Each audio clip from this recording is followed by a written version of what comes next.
tentativa për vetë mjekim, kryesisht nën modelin e njerëzve të njohur, apo miqve, familjarve, të afërmve e kështu me radhë, është një tentativ e gabuar të cilën populata duhet ta rimodeloj në mënyrë që mjekimi tjetë efektiv dhe i marrë në kohën e duhur, duhet patjetër frekuentimi i institucioneve shëndetësore.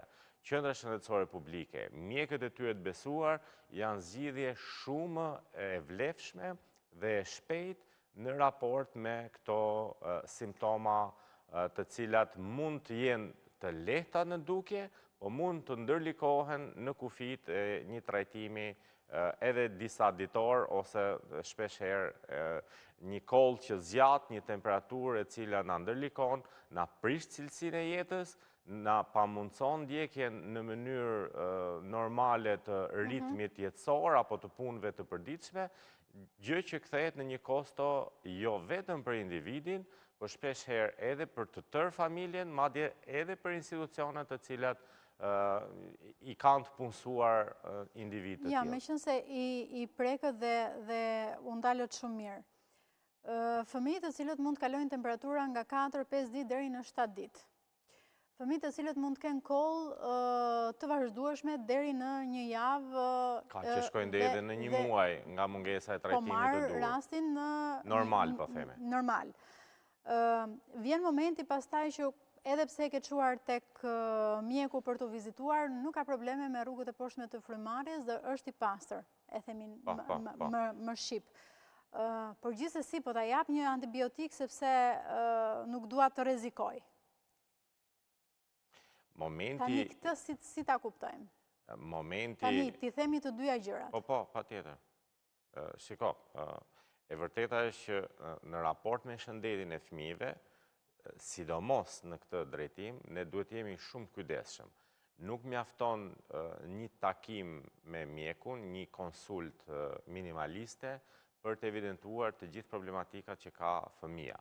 Në këtë drejtim, në momentin që fëmija bashkëshoqërohet me alergji të ndryshme, apo ka tendencën që të ndërlikohet, ne patjetër, nëse fëmija kalon 3 ditë temperaturë, patjetër në mënyrë fillestare duhet shkojmë ta aksesojmë mjekun i cili ndjek në mënyrë frekuente fëmijën tonë, por nuk mjafton me një takim të përmbyllet gjithë cikli i diagnostikimit, do thoja.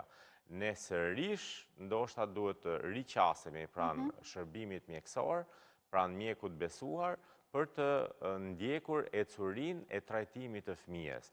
Kjo do të parandalonte çdo ndërlikim të shëndetit të tij dhe momenti i fillimit të antibiotikut, i cili patjetër që është një zgjidhje shumë e vlefshme në trajtimet ndaj patologjive të caktuara, por nuk mund ta marrim ne me njohuritë tona, qoftë dhe përmes inteligjencës artificiale, vendimin se kur duhet ne të fillojmë një antibiotik ndaj fëmijëve, po jo vetëm ndaj fëmijëve, edhe ndaj vetes tonë, sepse pasojat mund të jenë shumë problematike dhe madje afatgjata. Pra në momentin e parë ne zgjidhim problematikën e përmirësimit të parametrave të shëndetit të fëmijës nga një ndërlikim i virozës, por në afatgjatë kemi ndikuar me mjaft problematika, kryesisht në mikrobiotën e fëmijës, e cila rrezikon shumë parametra të zhvillimit normal. Pra duhet jemi shumë kujdesshëm me përdorimin e antibiotikëve pa kriteret mjekësor. Duhet jetë mjeku, pediatri, mjeku i familjes, apo mjeku specialist, pneumologu, i cili duhet vendosë se kur do të përdoret antibiotik. Antibiotiku.